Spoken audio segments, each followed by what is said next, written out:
कैसे हैं आप लोग? आई होप आप अच्छे होंगे, मैं भी अच्छी हूँ, मेरी फैमिली भी अच्छी है। तो चलिए आज का व्लॉग स्टार्ट करते हैं। और अभी सुबह के 4:30 बजे हैं। वैसे तो हम 4 बजे उठे थे, लेकिन हमें जाना है ऋषिकेश। हमें ये नहीं पता है कि हमें किस मंदिर में जाना है, बस हमें ये पता है कि ऋषिकेश जाना है। तो मैं भी रेडी हो गई, वो अक्षत भी रेडी हो गया है और राघव भी रेडी हो गया है, लेकिन ये नहीं नहाए। देखिए, ये देखिए, तो वो तो नहा के आ गया, ये नहीं नहाए, पड़े हुई यार। मुझे बोल रहे थे कि तुम सबसे लेट करती हो, और आज ये पड़े हैं अभी तक। मुझे 2 मिनट लग गई। 2 मिनट देखते हैं, 2 मिनट को भी देखते हैं। हम नहा चुके ना, तो हम तो चाय पियेंगे, ये नहाएंगे तब पियेंगे।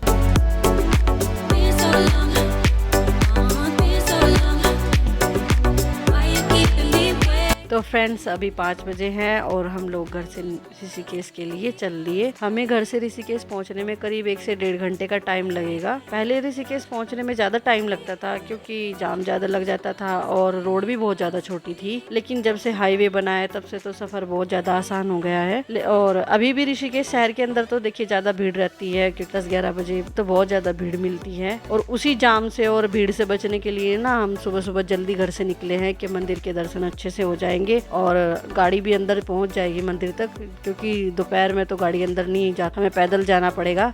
इसीलिए हम सुबह सुबह जल्दी घर से निकले हैं।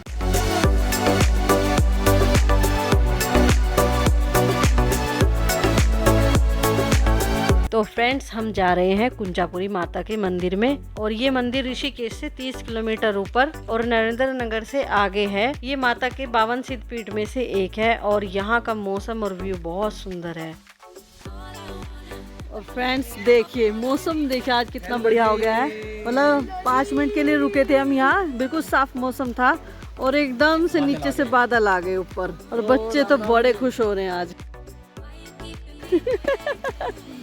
यहाँ पे वॉकिंग करना तो अलग ही मजा है, और आप भी आइए हेवन में।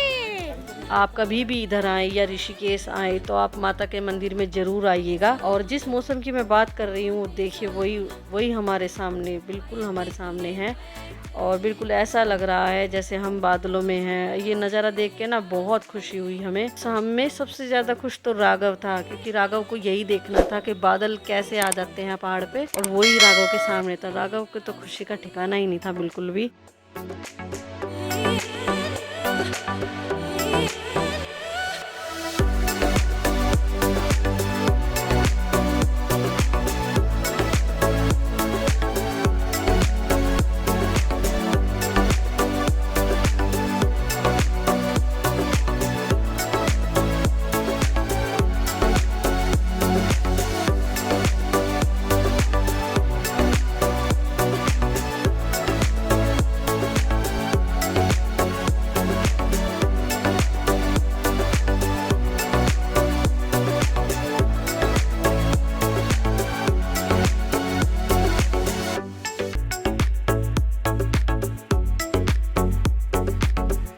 और ये देखिए हमारे प्लान का पोपट हो गया।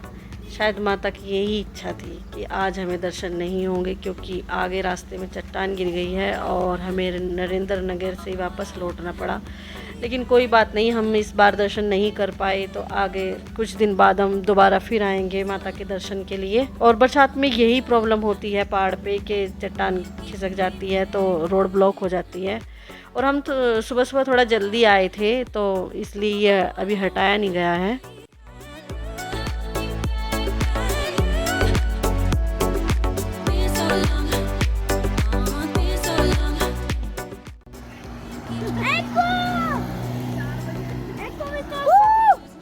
बहुत अच्छा लग रहा है। इसके बाद रास्ता ब्लॉक हो चुका है, इसलिए वीरभद्र जी के बदले रास्ता ब्लॉक हो गया। यहाँ पे लैंडस्लाइड हुआ है। देखते हैं एको हमारी घूमती है या नहीं। तो फ्रेंड्स अब हम नरेंद्र नगर हैं और हमें जाना था कुंजापुरी माता के मंदिर में, लेकिन रोड ब्लॉक है और बोल रहे हैं कि रात से ब्लॉक है, तो इसलिए हम वापस जा रहे हैं नीचे ऋषिकेश। और बारिश हो रही है बड़ी अच्छी, और व्यू देखिए आप, कितना प्यारा व्यू है।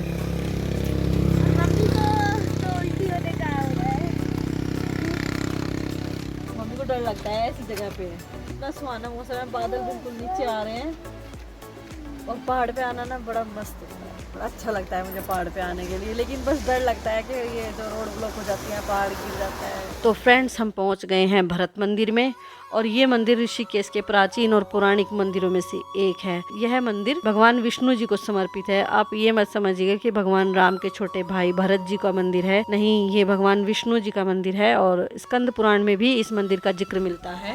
पौराणिक कथा के अनुसार इस स्थान पर रंभा ऋषि ने कठोर तपस्या की थी, और भगवान विष्णु जी ने उनकी कठोर तपस्या से प्रसन्न होकर यहाँ उन्हें दर्शन दिए थे। तभी से इस स्थान का नाम ऋषिकेश पड़ा। यहाँ विष्णु भगवान जी की सलीग्राम से बनी हुई मूर्ति की पूजा होती है, और मंदिर बहुत ज्यादा सुंदर है। इस मंदिर को आक्रमणकारियों ने कई बार तोड़ा है। इस मंदिर का पुनर्निर्माण आदि शंकराचार्य जी ने सन 790 ईस्वी के लगभग कराया था। और बसंत पंचमी के दिन इस मंदिर में बहुत बड़ी पूजा होती है और मेला भी लगता है। कहते हैं कि जो भी इस मंदिर में अक्षय तृतीया के दिन 108 परिक्रमा करने के बाद भगवान श्री भरत जी के चरणों के दर्शन करेगा, उसे श्री बद्रीनाथ जी के दर्शन का पुण्य भी यहीं पर प्राप्त हो जाता है। पहले के समय की बताऊं तो आपको पहले के समय में जब लोग चार धाम यात्रा को जाते थे तो यह उनका मुख्य पड़ाव होता था, क्योंकि उस समय तो देखिए रुक रुक के जाते थे सब लोग। आज इस मंदिर में है तो कल दूसरे मंदिर में रुकेंगे, तो ये ऋषिकेश का उनका मुख्य पड़ाव होता था। यहाँ दर्शन करने के बाद ही सभी लोग चार धाम यात्रा को जाते थे।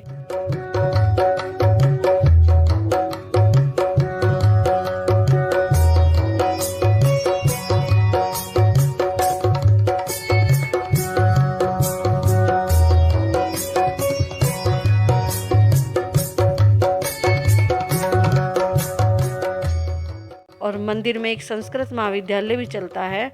और मंदिर में साफ़ सफाई की बात बताऊं तो आपको बहुत सुंदर था, बहुत साफ़ सफाई थी और बहुत मन लगाया हमारा इस मंदिर में आके। अंतरात्मा से बड़ी शांति हमें प्राप्त हुई है इस मंदिर में। मैंने कुछ समय बैठ के यहाँ पे पूजा की है। और आपको यहाँ ना दिया जलाने को मिलेगा, ना अगरबत्ती जलानी पड़ेगी, ना मतलब प्रसाद, कुछ नहीं आपको यहाँ करना है। बस आप दर्शन कीजिए, आराम से बैठ के अपने भगवान का नाम लीजिए। 10 मिनट बैठिए, आप आधा घंटा बैठिए, वो आपके ऊपर है, लेकिन आप बैठ के अपने भगवान को निहारते रहिए तो बहुत सुंदर लगता है। और मंदिर के बाहर एक संग्रहालय बनाया हुआ है, जहाँ मंदिर के जो पौराणिक अवशेष मिले हैं खुदाई में, वो सब रखे गए हैं। आप आए तो वहाँ भी जरूर जाइएगा और अपने बच्चों को दिखाइएगा कि हमारी जो पहले की कलाकृतियाँ हैं वो किस तरह की हुआ करती थी और किस तरह हमारी नक्काशी हुआ करती थी। देखिए बाहर से जो आक्रमणकारी आए हैं उन्होंने हमारे मंदिरों को कितना नुकसान पहुँचाया है, लेकिन फिर भी दोबारा से खड़ा करने में बहुत कुछ लोग हैं जिन्होंने बहुत मदद की है। हम उनके बहुत आभारी हैं कि हम आज इस तरह के मंदिर के दर्शन करते हैं।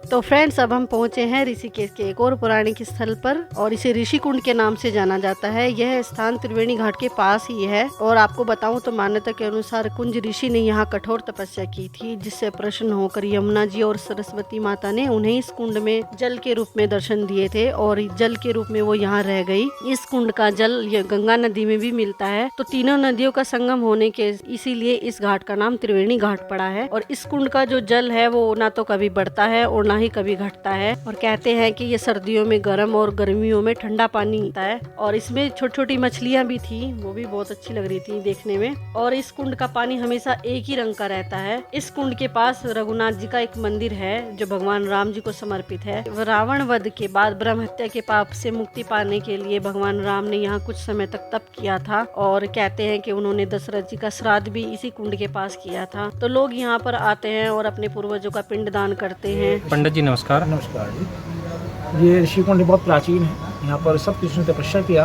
अति ऋषि, कुंजम ऋषि, भार्गव ऋषि, गौतम ऋषि, विश्वामित्र ऋषि, कश्यप ऋषि, उनके तप से वरदान से हमन कुंड में यज्ञ करके यमुना माता प्रकट किया।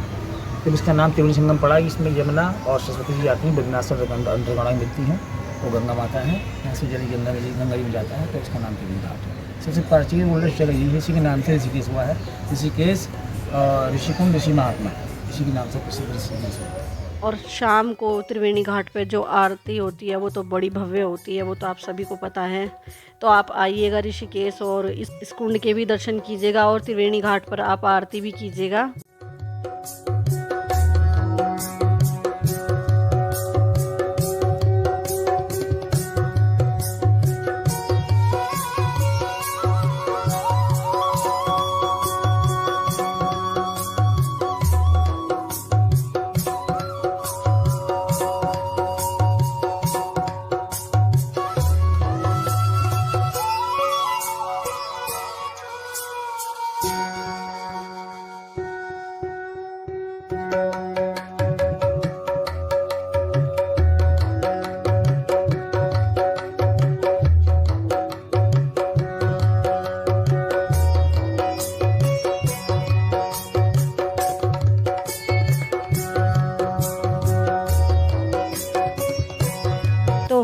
अब हम जा रहे हैं ऋषिकेश के एक और पौराणिक मंदिर में। ये मंदिर त्रिवेणी घाट से 5 किलोमीटर एम्स वाली रोड पर आगे चलकर है। इस मंदिर में भगवान शिव के वीरभद्र रूप को समर्पित है। पौराणिक मान्यता के अनुसार माता सती जब यज्ञ में सती हो गई थी तो भगवान शिव क्रोधित हो गए थे और उनके क्रोध से जो गण का जन्म हुआ था वो वीरभद्र हैं। उन्होंने ही राजा दक्ष का वध किया था। यहाँ पर माता सती और हनुमान जी का भी एक मंदिर है। आपको बताऊं तो मंदिर का प्रांगण बहुत सुंदर था, बड़ा था और मंदिर में काफी बड़े बड़े बरगद के पेड़ भी थे।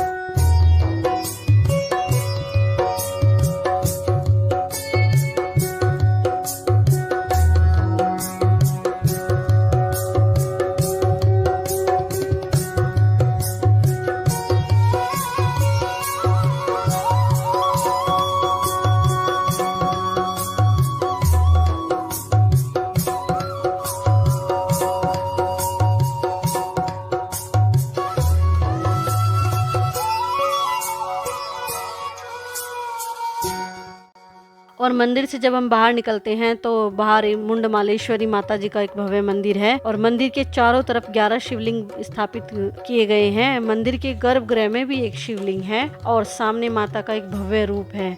इस मंदिर में मतलब भीड़ कम होती है क्योंकि मंदिर शहर से थोड़ा दूर है। कुछ लोगों को तो पता भी नहीं है कि ऋषिकेश में ये मंदिर कहाँ पर है। हमें अपने पौराणिक मंदिर के बारे में पता होना चाहिए और दर्शन भी जरूर करने चाहिए। मैं आपसे अनुरोध करती हूँ कि आप अपने पौराणिक मंदिरों में जरूर जाएं और जब भी आप ऋषिकेश आए तो यहाँ मंदिरों में आप जरूर जाइएगा। मैं इन सभी मंदिरों की गूगल लोकेशन नीचे डाल दूंगी, तो आप जरूर दर्शन कीजिएगा। और फ्रेंड्स कमेंट करके जरूर बताइएगा कि हमारा ये जो प्रयास है आपको ये कैसा लगा है और हम आपको जानकारी देने में कितना सफल हुए हैं। क्या है? बहुत देर होगी देखिए की गाड़ी में लड़ाई सारी समस्या की जगह ये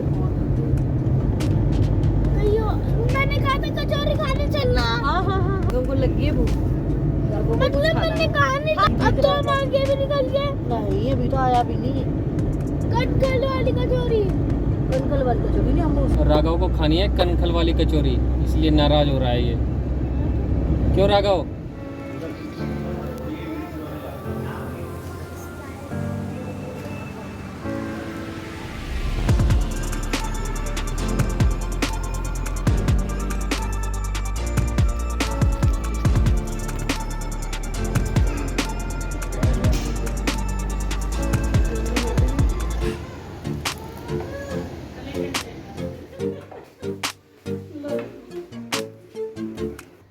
फ्रेंड्स हम घर आ गए हैं और बहुत ज़्यादा थक रहे हैं। ना मजा आया। मज़ा आया ना? जहाँ जाना था वहाँ गए नहीं, लेकिन फिर भी बहुत सारे मंदिर में घूम के आया। तो फ्रेंड्स हम आ गए थे घर 8 बजे के करीब और फिर थक गए थे बहुत ज़्यादा और हम सो गए थे क्योंकि सुबह 4 बजे उठे थे। तो देखिए थक जाते हैं और सफ़र भी काफ़ी लंबा था ऋषिकेश का। जाना था वहाँ नहीं जा पाए, कोई बात नहीं, आगे फिर कभी जाएंगे। शायद हमारा रॉन्ग डिसीजन होगा कि हम इतना ऊपर गए, रास्ते में से बीच में से लौट के आए। शायद 20 किलोमीटर का हमारा सफ़र रह गया था तो थोड़ा दुख भी हुआ है और बच्चे बहुत एक्साइटेड थे वहाँ जाने के लिए। तो लेकिन इसमें हम कुछ नहीं कर सकते, ये तो मतलब नेचुरल चीज़ है जो वहाँ पे हुआ था। बाहर रात के टाइम लैंडस्लाइड हुआ होगा और सुबह क्योंकि हम तो 7 बजे के करीब वहाँ पहुँच गए थे तो इतनी सुबह तो हटाया नहीं गया था वो मलबा जो पड़ा था सारा। तो पूरी रोड ब्लॉक थी और काफी लंबा जाम लगा हुआ था, उधर की साइड भी और इधर की साइड भी। तो उसे खुलने में बोल रहे थे कि 2-3 घंटे का टाइम लगेगा, लेकिन फिर 2-3 घंटे हम पहाड़ पे ऐसे खड़े नहीं हो सकते रोड पे, क्योंकि हमें तो आदत नहीं है उसकी, वहाँ के लोगों को तो आदत होती है। तो हम वापस लौट के नीचे आ गए। लेकिन नीचे भी हमने काफी मंदिर में हम गए हैं तो बच्चे वहाँ जाके भी काफी खुश थे और हम भी। और मंदिर जाते हैं तो देखिए आत्मा को बड़ी शांति मिलती है, मुझे तो बहुत अच्छा लगता है। और कभी कभी मतलब महीने में 1-2 बार ऐसे मंदिर हम चले जाते हैं। वैसे तो नॉर्मल घर में भी पूजा करते हैं, लेकिन जैसे कहीं बड़े मंदिर में हम जा रहे हैं तो वहाँ की जो पूजा होती है उसको करने के बाद तो आपको मन को बड़ी तसल्ली मिलती है और मन को एक शांति भी बहुत महसूस होती है। यही होता है हमारा कि भाई हम बच्चों को अपने सिखाएं कुछ और हम भी खुद भी हमें नई चीज़ देखें, नई चीज़ के बारे में जानकारी रखें। और हमारा मतलब यही उद्देश्य रहता है कि हम अपने बच्चों को मतलब मंदिर के बारे में बताएं, उन्हें घुमा के लेके आए, उस मंदिर के मतलब हिस्ट्री के बारे में समझाए। और राघव को तो पिछले मतलब 20 दिन से उसने एक वीडियो देखी थी यूट्यूब पे, और उसने वीरभद्र जी का मंदिर देखा था उसमें ऋषिकेश। उसको 20 दिन से डेली यही बोलना था पापा को कि मुझे उस मंदिर में जाना है, जाना है, जाना है। हमने आज इच्छा पूरी कर दी है और उसको लेके गए तो उसे बहुत अच्छा लगा। उसको मंदिर जाना ज्यादा अच्छा लगता है, कि वहाँ जाके वो पूजा करता है, उसे बहुत अच्छा लगता है। तो फ्रेंड्स बातें तो ऐसे ही चलती रहेंगी। तो फ्रेंड्स अब टाइम हो गया है वीडियो को एंड करने का। अगर आपको हमारी वीडियो अच्छी लगी हो तो प्लीज़ वीडियो को लाइक करें, शेयर करें और कमेंट करें, और हाँ हमारे चैनल को सब्सक्राइब जरूर कीजिएगा। तो मिलते हैं एक नई वीडियो के साथ, तब तक के लिए हर हर महादेव।